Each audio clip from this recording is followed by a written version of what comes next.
সর্বপ্রথম আল্লাহ সুবহানাহু ওয়া তাআলা তিনার দরবারে লাখ কোটি শুকর আদায় করছি। আল্লাহ রাব্বুল আলামিন দীর্ঘ 16 বছর পর খোলা আকাশের নিচে প্রকাশ্যে ফুটবল মাঠে 16 বছর পর আজকের এই বিশাল জনসমাবেশ করার তৌফিক দান করেছেন। সে আল্লাহর দরবারে আমরা শুকর আদায় করে বলছি আলহামদুলিল্লাহ। দরুদ শরীফ পড়ছি সেই নবীর প্রতি যিনি ছিলেন সর্বকালের সর্বযুগের সর্বশ্রেষ্ঠ মহামানব। আমরা সকলেই পড়ছি সাল্লাল্লাহু আলাইহি ওয়াসাল্লাম। এই মুহূর্তে স্মরণ করছি বৈষম্য বিরোধী ছাত্র আন্দোলনের অগ্রনায়ক শহীদ আবু সাঈদ সহ শত শত শহীদদের আত্মার মাগফিরাত কামনা করছি, যাদের আত্মত্যাগের বিনিময়ে স্বৈরা শাসক বিদায় নিয়েছে।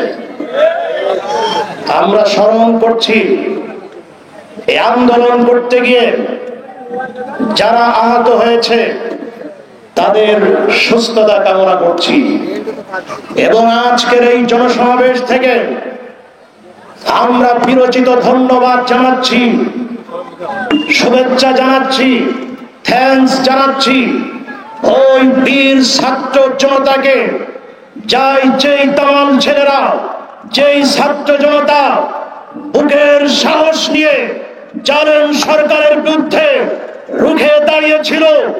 বাংলাদেশের তরুণ যুবক ছাত্র ভাইয়েরা রাজপথ দখল করে, গণভবন, জাতীয় সংসদ দখল করে আজকের স্বৈরা শাসককে বিদায় করেছেন। সেই ছাত্র জনতাকে ধন্যবাদ জানাচ্ছি।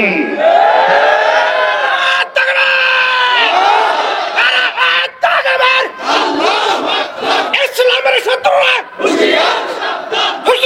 সাবধান।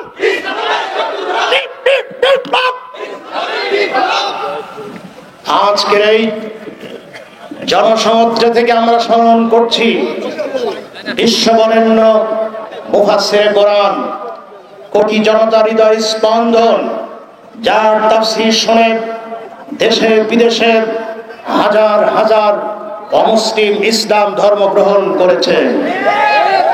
যেই মানুষটি 50 বছর আল্লাহর কোরআনের তাফসীর করেছেন, যেই মানুষটির বিরুদ্ধে জালেম সরকার অবৈধ ট্রাইব্যুনাল গঠন করে যেই মানুষটাকে 13 বছর জেলখানায় বন্দী করে নির্মমভাবে ষড়যন্ত্র করে শহীদ করেছিল, সে আল্লামা দেলোয়ার হোসেন সাঈদী রাহিমাহুল্লাহকে আমরা স্মরণ করছি।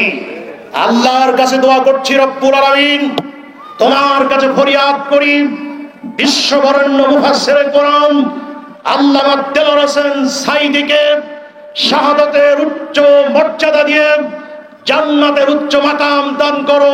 চিৎকার দিয়ে বলুন আমিন। সংগ্রামী তৌহিদি জনতা, আল্লামা সাঈদী শুধু একটি দলের নয়, আল্লামা দেলোয়ার হোসেন সাঈদী একটি ইতিহাস, একটি লাইব্রেরি। আল্লামা দেলোয়ার হোসেন সাঈদী গোটা মুসলিম মিল্লাতের জন্য একটি নিয়ামত। আওয়াজ দিয়ে বলুন ঠিক কিনা? আল্লামা দেলোয়ার হোসেন সাঈদী রাহিমাহুল্লাহ কতটা জনপ্রিয় ব্যক্তি ছিলেন আপনারা জানেন।